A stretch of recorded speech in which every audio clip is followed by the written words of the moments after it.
Hi there and welcome back to a new video. The Telangana Police have submitted the closure report where they say that Rohit Vemula was not a Dalit to begin with. But then Congress came up with this idea for their political campaign. Wow, Modi ji, wow. Wow.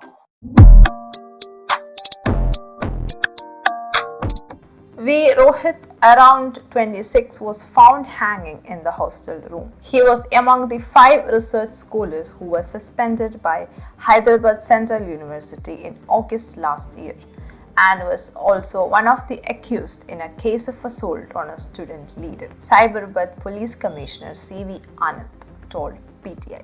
As a result, the Union Minister for Labour, Bandaru Dattatreya, has been charged with abatement to suicide, and there has been a case filed against the Vice Chancellor Apparao, ABVP activist Sushil Kumar and his brother Vishnu, and also the Union Education Minister at that time, Smriti Iran. As a result of Rohit Vemula's suspension and his suicide, protests broke out across the country and even beyond the borders. And there are protests happening everywhere already in JNU, in all the major central universities. And this became one of the most important issues of protest during that time.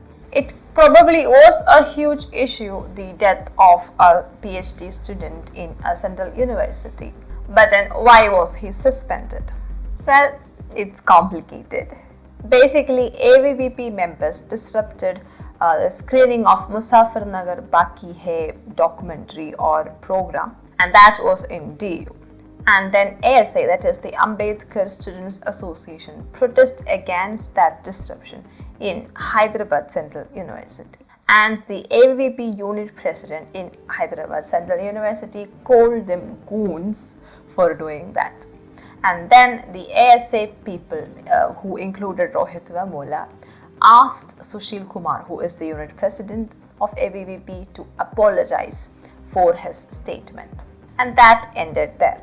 But then the next day, that is on 4th August, Sushil Kumar goes to a hospital saying that he has been attacked and he has injuries and so on. Based on that, the police and the college authorities took a complaint, and it was because of this complaint that Rohit Vemula and 4 other ASA members were suspended from the hostel, and that suspension led to the suicide of Rohit Vemula. And you all know the famous suicide letter that he wrote, where he has blamed nobody, he takes nobody's name for his death. But then, as we know, protests broke out and people were constantly saying that he died because of his experiences or because of the problems that he had to face in his life as a Dalit. It was during the same timeline that there were protests, constant protests in Kashmir in the name of freeing Kashmir. JNU was another very hotbed of protest. They were protesting for almost everything and anything. And Azadi movement was once again a major part of the JNU protest. And Kanaya Kumar was another important personality who came up, another Dalit who stood with the left in JNU. There has been commemoration of Yaqub Maimun and Afzal Guru, 2 terrorists who were killed by the Indian government. Deepika Padukone came to JNU in support of these protests at that time. And it was in this background that Rohit Vemula's suicide happens. And as you know, it became a huge talking point at that time. Now, in HU also, the Ambedkar Students Association conducted a commemoration or a discussion, basically, as they say, or why Yaqub Maimun had to be killed by the Indian government. And all of these things mean a great deal to me personally, because it was during this time that I was studying in TIS or Tata Institute of Social Sciences. In my mind or ideologically, I was a communist at that time, but as far as politics goes, I was at least left liberal. and my involvement with protests and going out on marches and all began with the Nirbhaya case. And the Nirbhaya case, I feel, was a genuine reaction of the people towards what transpired. But then these people must have realized that there is a huge market here, a lot of power, the power of the masses here in protests. So then they took it over. And then in 2014, the fascist government under Modi came to power. Now we all had to be very careful, very cautious, very defensive, just to save our democracy and our constitution, and of course to help the persecuted people from not being eradicated from the Modi's fascist India. So we were all involved in that a lot. Now I had to discontinue my studies in TIS first for 1 year and then permanently because of some health problems that I had. But then by 2016, HCU, JNU, DU and many other universities were all in deep, violent, aggressive protests which involved my friends, and few of my friends were in jail because of these protests happening in HCU, and I was involved in writing letters for their release and writing editorial pieces or asking the editorials of newspapers to look into this issue, so on and so forth. But then now we know that each of these protests that happened in that 2014, 2018 or 19 time period has all fallen apart, and that too on moral grounds and the grounds of reliability or the veracity of their claims. Well, we knew that the Azadi of Kashmir was never a good solution for Jammu and Kashmir. JNU, why did we have to commemorate Yaqub Memon or Afzal Guru for what they did or what the Indian government did? Terrorism is an issue and we need to tackle said issue. And even when I was a left liberal who stood with these things, in my head, beyond all the brainwashing, I also used to wonder, why did we have to commemorate, or why did we even have to talk about the punishments given to hardcore terrorists and people involved in terrorism like Afzal Guru or Yaqub Memon? I never understood that to date. And Rohit Vemula was one of the last talking points that still stood for the left. But then that is also being dismantled. Funnily enough, nobody is talking about the new updates in Rohit Vemula case, especially the same people who made such a outcry when he committed suicide. As his suicide, his life would probably has been a tragic one. The report said that Rohit did not belong to the scheduled caste territory and speculated that he died by suicide, fearing that his real caste identity would be discovered. It also alleges that the caste certificates of the family were forged without providing any evidence for the same. But then Radhika Vemula, who is Rohit Vemula's mother, claims that she was adopted by a Vadera family, that is Anjani Devi, when she was very little, and she was taken to the Vadera family. Anjana Devi maintains that she adopted her and treated her and brought her up as her own daughter along with the 4 other children she had.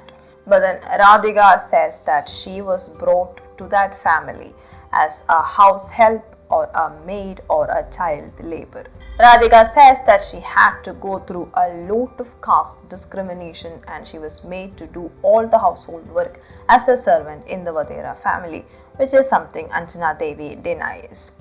And she says that she has given her everything. It was, if there is anything, that is her problem. But then Radhika Vemula was married off to a member of the Vadera family. His name was Mani Kumar and she was married at a young age of 14 years. And this man abandons Radhika Vemula and his sons when he realizes that she belonged to the Mala community. And the abuse and the neglect that the mother and the two sons went through in their lifetime could have become the traumatic event that eventually led to the suicide of Rohit Vemula. Because as far as Radhika Vemula and her sons goes, the family where they were brought up did not do anything for them. Rather, they just kept on abusing and torturing and neglecting them. This article has a very detailed description of the entire thing. If you are interested, you can go and check it out. A DNA test would definitely lead to more truth finding, but that hasn't happened yet. Now, when you hear about this story, it doesn't seem like the atrocities that a Dalit had to go through, but an issue of abduction and abuse and neglect and so on. If so, it becomes very clear that the left in India used the icon of Rohit Vemula for their own political gains. No one in HCU knew about the complicated past of Rohit Vemula, not even his close friends. And honestly, no one cared. We don't know for sure if Rohit Vemula assaulted these ABVP leaders that led to his suspension. I mean, there are two sides to this story. ABVP leaders say that they were attacked, and the ASA side says that they never attacked them. More importantly, why did he support these anti-national campaigns as a Dalit leader? Along the same lines, I could ask, why did me as a student support these anti-national campaigns when I was in college? Yes, commemorating and making a positive example out of Yaqub Memon and Afzal Guru are anti-national by the very definition of it. Why are colleges and college unions and associations inside the college doing all these activities? Why are they feeding lies, constant lies, almost always encouraging, if not pushing them, forcing them to go on political or protests related to religious topics? Are they aiding and seeking aids from terror outfits? And why are they plunging these students who came to these universities to study into a chaotic situation of protest, violence, chaos, death, suicide, and so on? These organizations, these universities, and the institutions in these universities have a responsibility to safeguard the interest and the safety of the students studying there. That is the purpose for them being there, and they are the ones who become directly responsible for the death and bodily harm of the students. Vemula's suicide was a national uproar and still continues to be. But then when Siddharth died, nobody would even talk about it. I mean, one belonged to the left and one was killed by the left, or the SFI, or the members involved in SFI. Should the culprits of Siddharth murder or suicide go unpunished because they belong to the left? Universities should be a peaceful, open environment conducive to learning, not a place of anarchy, violence, and propaganda. I mean, I lost my 3 years to brainwashing and lies and propaganda and protest, violent protests. So let's end this video on that note. I hope you found it informative, and there are still a lot of people who have no idea that this is the truth of Rohit Vemula's case. So please share this video with them so that they will also know. And don't forget to subscribe. More videos are coming in the next weeks.